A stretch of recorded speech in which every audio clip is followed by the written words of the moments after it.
Good morning, and thanks to Rolf and all concerned with WATERAGRI for this opportunity to speak with you this morning. We had a very successful gathering in March here in Brussels, and so looking forward to today's session to speak with you and to share with you some thoughts on potential future EU legislation, but also actions that can support sustainable water management in agriculture. And obviously, again, we're looking at a number of issues in that regard, and we're also mindful of what member states have put into their CAP strategic plans in this funding period, in this period from 23 up to 2027. So next slide, please. Thanks. So in this first part, what I want to do is look forward to see what is in the pipeline, if you like, in terms of water related legislation that will impact on agriculture generally and specifically. Next, please. So I want to start, I suppose, by looking at where are we with future legislative initiatives. As you know, the President of the Commission, President von der Leyen, launched a strategic dialogue for agriculture in January of this year. So that is one aspect that I want to touch on this morning.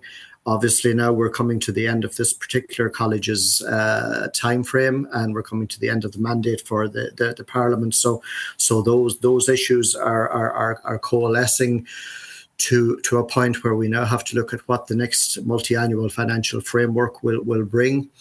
And obviously now we're only in 2024, but certainly as a Commission, but as DG Agri, we are also looking forward to what form the common agriculture policy should look like and what it should do for the period 2028 to 2034. So obviously I just want to touch on some of those issues. Next, please. And again, in the strategic dialogue on the future of EU agriculture, again, in the State of the Union address last September, the President of the European Commission set out what her thoughts were on this, and in particular how there must be working together with the men and women in EU farming to secure our food supply for the future, and acknowledging that farmers are facing mounting challenges, which is why there was a need to launch a strategic dialogue on the future of EU agriculture. And again, reiterating the view that agriculture and protection of the natural world, the natural environment, go hand in hand. And so certainly in that regard, the strategic dialogue is ongoing. And just in relation to that, maybe the next slide, please. What does the strategic dialogue seek to achieve? I suppose, first of all, it's looking at covering all policies around agriculture and food production, to strengthen the understanding of the current challenges that are being faced by the sector, but also what challenges are coming down the road towards us. It will also be an opportunity to hear perspectives, ambitions, concerns, and solutions of farmers and other key stakeholders from across the agri-food chain, while allowing a focused and targeted discussion to find a common ground for the future of the Union's agri-food sector. And I suppose just on the strategic dialogue, a couple of weeks ago here in Brussels, there was a gathering, the Forum for the Future of Agriculture, at which the Professor Schneider spoke briefly on the strategic dialogue and the current state of play. And I suppose he summarised it as addressing the agri-food system as part of an urgent transformation of almost all patterns of production, distribution and consumption of goods and services. The exercise, he said, would give farmers an opportunity to find new partners committed to the importance of agriculture and place the sector within a wider social consensus. He has gathered over 170 organisations EU-wide to implement his mandate. And while he would not go into detail, he was optimistic about a result emerging at, as he termed it, harvest time of this year. So we look to see what that will bring in the time to come. Next slide, please. So again, the strategic dialogue is about how can we give farmers and rural communities they live in a better perspective, including a fair standard of living. How do we support agriculture within the boundaries, the planetary boundaries, while obviously we're facing a triple challenge of climate change, pollution, biodiversity loss. So obviously we're in a situation where we're facing many challenges, and we have to support agriculture within those planetary boundaries. We have to make better use of the immense opportunities offered by knowledge and technological innovation, while also promoting a bright and thriving future for Europe's food system in a competitive world. So next slide, please. Now, if I might move to water legislation, which is, I suppose the Water Framework Directive has been with us for over 20 years. It is still there, it's still functioning, and it's still the core piece of legislation that deals with water across the Union. Obviously, there have been other directives, other regulations over the years that pertain to water, that impact on water, urban wastewater, the Nitrates Directive, obviously other directives that flow from the Water Framework Directive, such as the Groundwater Directive, Drinking Water, Floods Directive. And I suppose most recently we've had the water reuse regulation, which was came into effect in June of last year. So again, that legislation is there. It's implemented across member states. So that's just to give a flavour of where we've come from. The next slide, please. And again, just before I move on to the actions, I suppose just to note that in March there was a proposal that had been adopted in relation to climate risk assessment. At the time, there was an indication that there would also be a proposal adopted on water resilience. Just to give you an update on that. That is still undergoing a period of reflection, so we await what will happen on that regard. But just maybe to anticipate a question, that period of reflection is ongoing, and we await further developments in that regard. Now, in relation to the next part of the presentation, we're looking at actions that support sustainable water management in agriculture. Obviously, we have a situation where agriculture uses considerable volumes of water across the Union. So how are we putting in place actions that support sustainable water management? And so perhaps I'll just touch on those for a few moments. Next slide, please. And again, you're well aware that in January 2023, on the 1st of January, the CAP strategic plans entered into force. And as part and parcel of that approach, those strategic plans include stronger protections for water, increased support for sustainable practices. And obviously, the strategic plans represent a new departure in how agriculture is funded in terms of direct payments and rural development payments. And in that regard, we're looking at performance, we're looking at result indicators. So, for instance, in targets relating to adaptation to climate change, which is result indicator 12, protecting water quality, which was result indicator 21. Obviously, then nutrient management impacts on that as well in terms of water quality. 23 deals with sustainable water use, and R24 speaks to sustainable use of pesticides. So again, it's looking at those result indicators to see how, again, member states have put forward their own strategic plans based on their own SWOT analysis of what the issues were in their own individual member states, and how the strategic plans could be best designed to deal with issues in their particular situations. Next slide, please. So again, in the CAP, that the proposals that first came out in 2018, and then were subject to the legislative process and negotiations. There were 10 main objectives covering environmental, economic, and social. But if we look at the environmental aspect, strategic objective number 5 deals with fostering sustainable development, efficient management of natural resources, including but not limited to water, but also including soil, air, and reducing chemical dependency.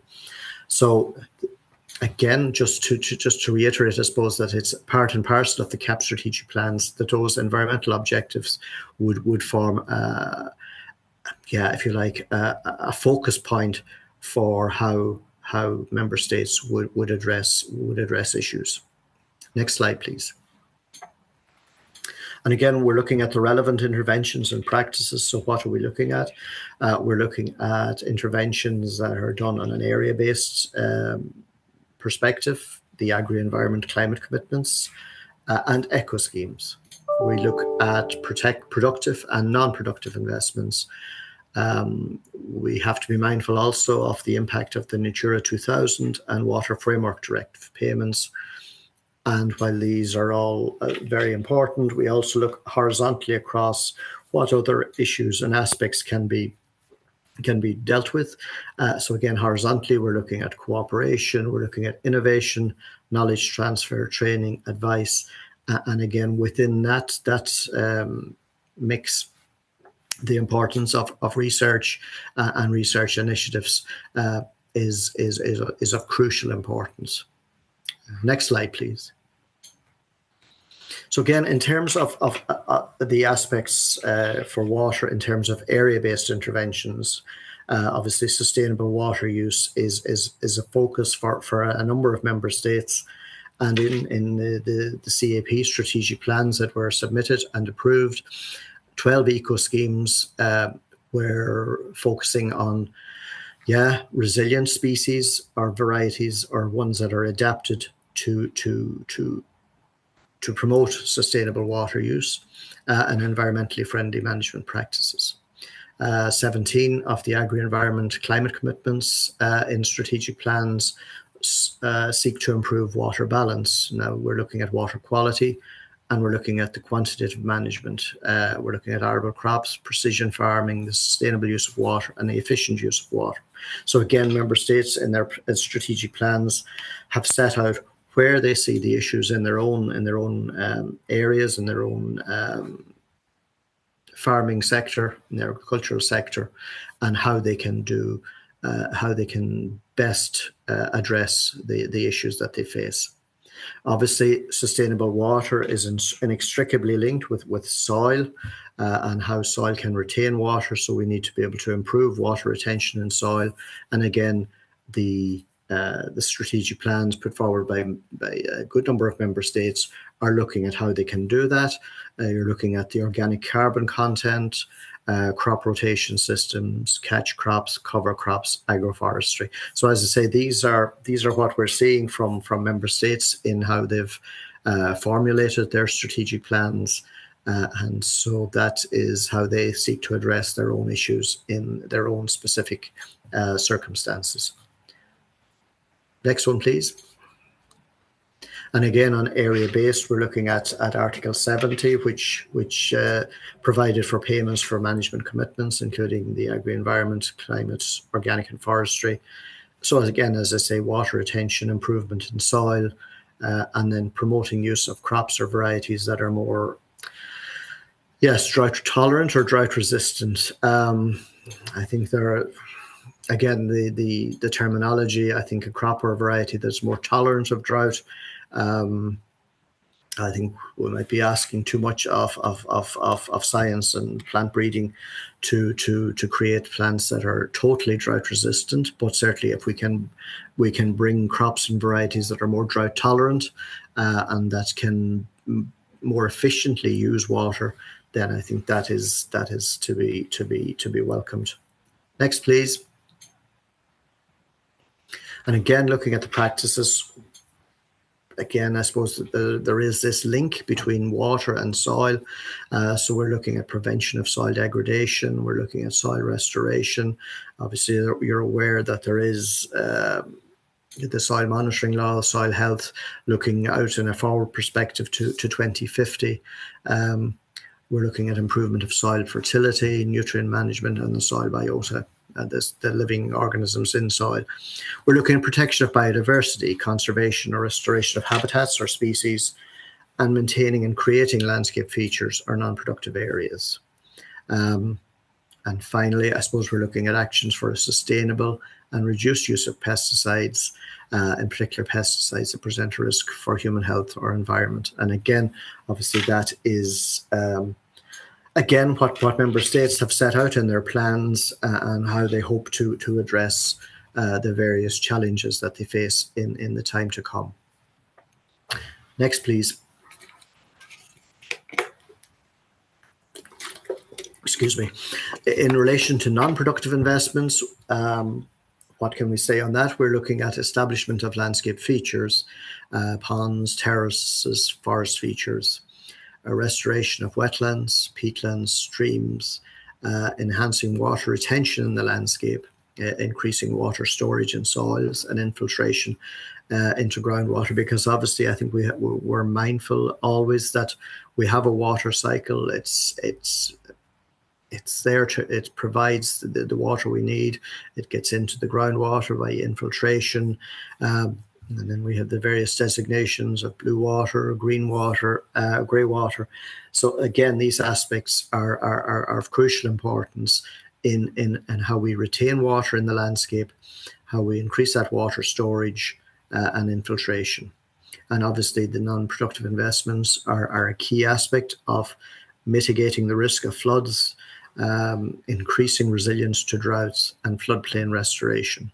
Because certainly we've seen over the last number of years, particularly in Southern Europe, the severe effect of reduced water availability and of droughts. But we've also seen the other side of that equation, where we've had incredible flooding in some parts of member states. And again, it's this water at two ends of a spectrum, which is causing much discussion. Next one, please. And again, just in terms of ecosystem well-being, obviously the eco schemes that are part of the CAP strategic plans speak to how we can conserve soil, improve fertility, carbon farming, soil management to improve soil structure and the storage of organic matter.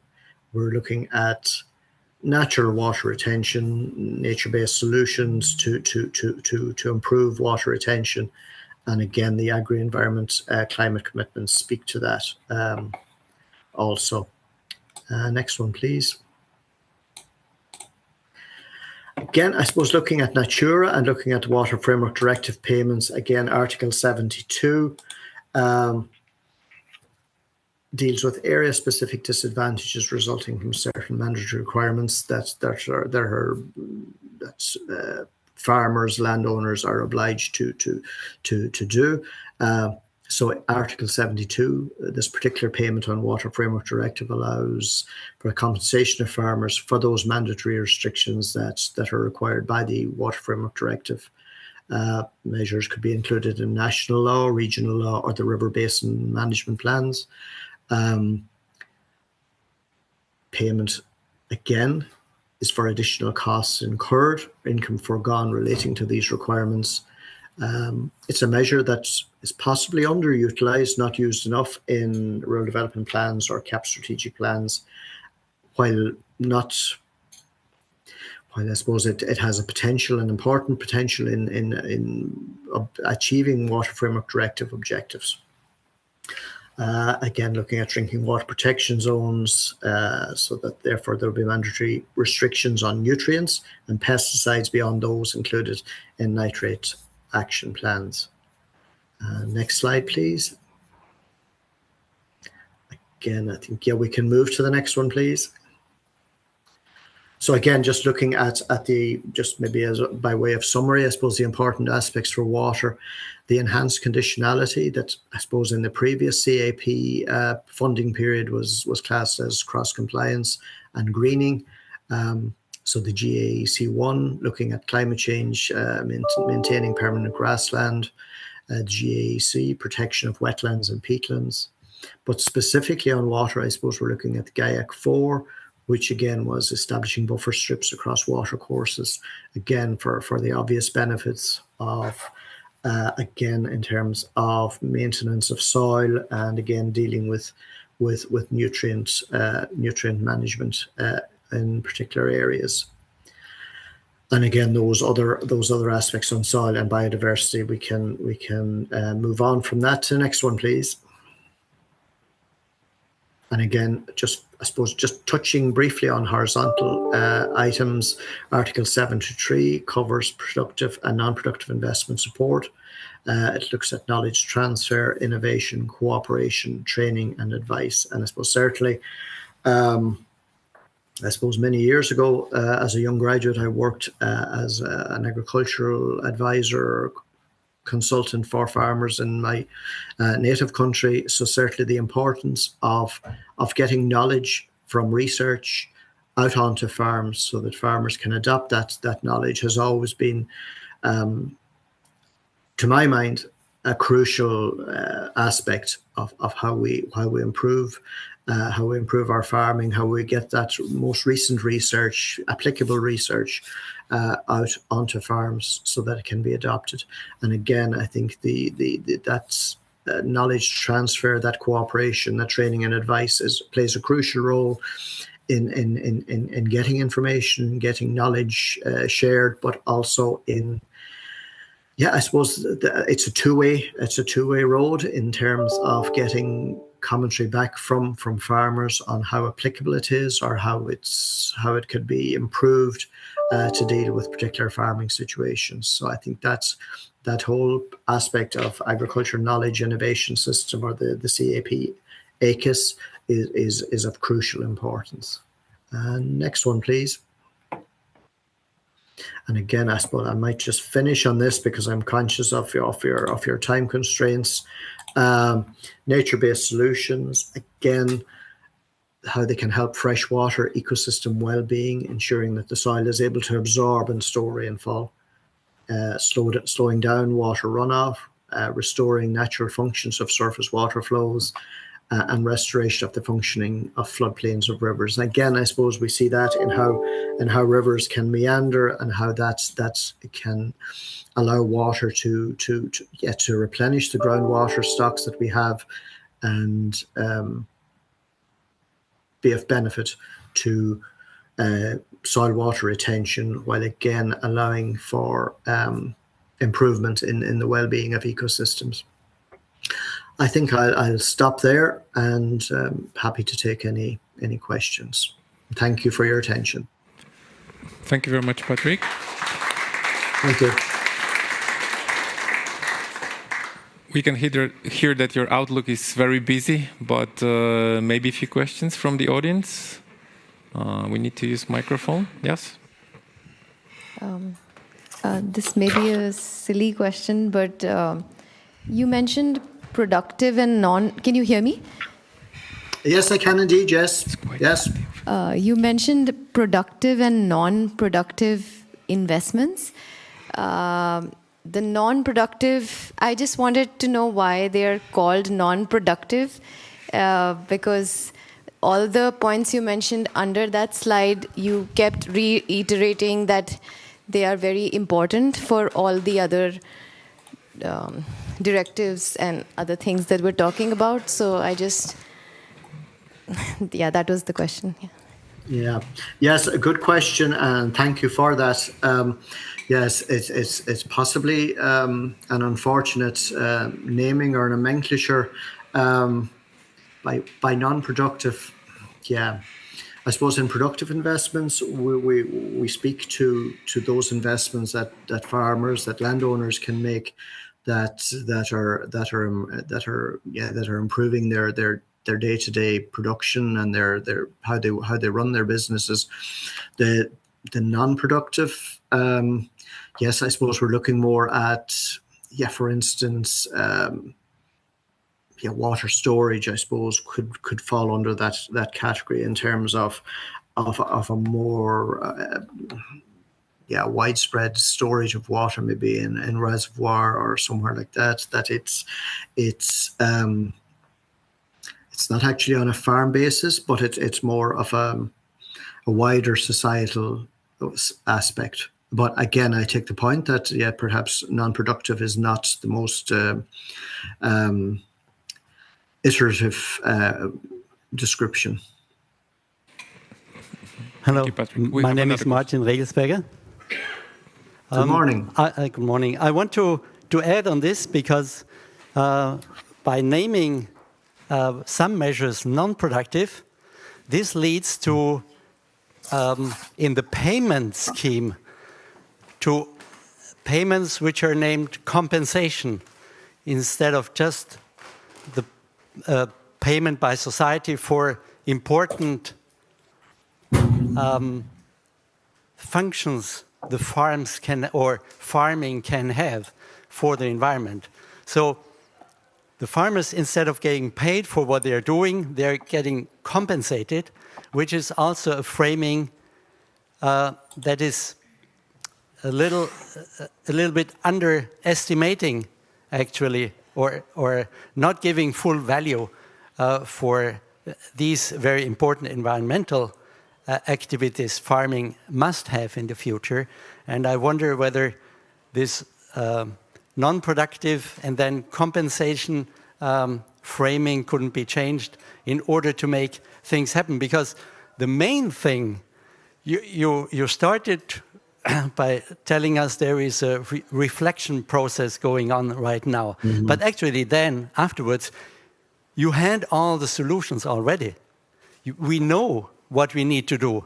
Somehow, we don't know how to make it happen. That's the only thing we have to ask ourselves. We know that small-scale organic farming is the solution to all these issues you mentioned, but we don't know how to make it happen Europe-wide. So that is the key element that we need to understand.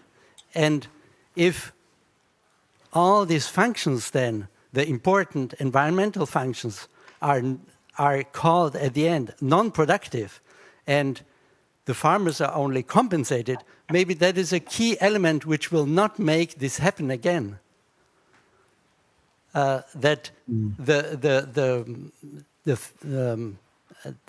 These new activities of farming are really implemented. Maybe we really need to reframe the things and change our minds in terms of what farming must do, not only produce food, but also keep the landscape intact, keep cycles, nutrient, carbon, water cycles intact, because these are the main functions that actually landscapes have. Not only produce food for humans. That is just a side effect of nature, actually. Thank you. Yeah. If I might come back, just in relation to the strategic dialogue, and I suppose that re-emphasizes again the importance of stakeholder engagement and bringing people together on the journey. Just to acknowledge, absolutely, you're correct in what you say. That we're looking at food security. We're also looking at balancing that with environmental protection, and maybe just to touch back again on the non-productive terminology. I suppose what am I saying in terms of what are typical examples of non-productive investment? And again, I suppose I hopefully touched on it in the presentation. We're looking at wetland, peatland and stream restoration, investments in landscape features, ponds, terraces, forest features which could retain water in the landscape. So again, yes, I absolutely take the point that, we're looking at how we can merge food production, food security, ensuring food security, while also doing that in a way that is acknowledging that we have a challenge of biodiversity loss. We're looking at the effects of climate change, and we're also looking at the effects of pollution, because if we have a situation, I suppose I view water for two main aspects: the quality of water and its quantity. And obviously, if we have insufficient quantity, we get the drought situations that we see, particularly in Southern Europe in recent years. If we have too much water, we end up with the flood situation that we've also become more familiar with across the Union. But tied into that also is a water quality issue, which again speaks to nutrients, speaks to over the greater presence of nutrients than is desirable. And again, obviously, if we're in a situation where water quantity is reduced, then yeah, the presence of excess nutrient or excess pesticides, excess chemical, then feeds into a water problem that makes that water problem more severe. But maybe if I could just share with you some examples, I suppose, of what member states have done in what we're calling non-productive, and perhaps non-productive is a terminology that needs to be revisited. Some member states are investing in ecological improvement, flood risk mitigation measures, which again is I suppose is looking at water, at ecosystems, both on water and land, improving local water balances, erosion control, increasing infiltration, reducing nutrient and pollutant inputs into surface waters, and creation of wetland areas. So I suppose those type of examples show what member states are doing, mindful of the situation in their own areas, in their own regions, in their own provinces, how they can best assist their agriculturalists to improve the situation, while also ensuring that food security is being maintained, and obviously that farmers and rural communities are making a living that allows them to be sustainable into the future. So I suppose, again, I'm going back to my earlier years as an advisor, in dealing with farmers, in counselling them on how to approach their farm business.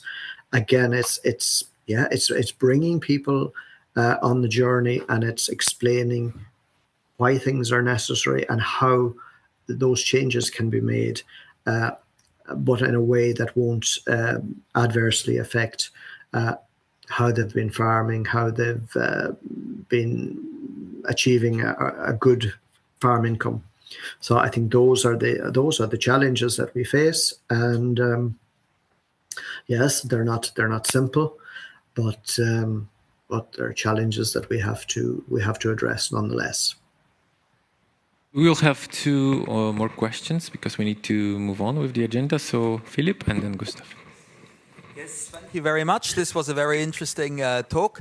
I have just a very, very brief question. I mean, it's very clear that today's agriculture cannot be done without pesticides. But you mentioned in one of the slides the sustainable use of pesticides. And I was wondering what that should be. How can pesticides be used sustainably? If you could elaborate a little bit on that. Yes, good question, and thank you for that question. I think you're probably well aware that there have been a number of proposals that have been in the system here for a number of years, emanating from the Green Deal, and one of those was sustainable use of pesticides directive, which was taken off the roster there earlier this year, and I'm sure you've noted that. But I think again I go back to how I used to advise farmers on a one-to-one basis or on a group basis when I'd be dealing with them in discussion groups, and it's sustainable use is, again, it's driven by what way a farmer or farmers operate their farm business, how they can achieve the productivity, the output they want to achieve, while being mindful of their environmental imperatives also. It's not a case of using pesticides to any overuse, but rather being mindful of what is the amount that is needed, that is agronomically advisable, but is not being used to the detriment of the environment. And again, that is down to the individual crops, it's down to the individual land type. So again, it speaks to how well, and obviously farmers know their land, they know the topography of their land, they know their soil types, they know the climate, the microclimate that they operate within, in terms of their own farming system, their own farming experience. So bringing all that universe of knowledge to bear on how they deal with their farming system, I think they are best placed in consultation with their agricultural consultants, the people they use for knowledge, that they can best decide what can be used and how it can be used to work within the boundaries that are acceptable. Thank you, Patrick. Gustav here. First to Philip, I'd like to answer his question by, you and I are sitting next to each other at lunch and we're going to discuss it, because there are a lot of things to discuss. And very quickly, I've grown both organic and conventional, and my problem is when I grow organic, I have to kill the weed by plowing and driving around, and then I consume enormous amount of diesel instead, and diesel burnt in a tractor engine produces CO2, which is not what we want either. So, pest or cholera, you decide how you want to die. But we'll discuss that at lunch, and I think it's a very important question. Second is even more important what Martin said and his question before, and so I'll reiterate it. The non-productive land.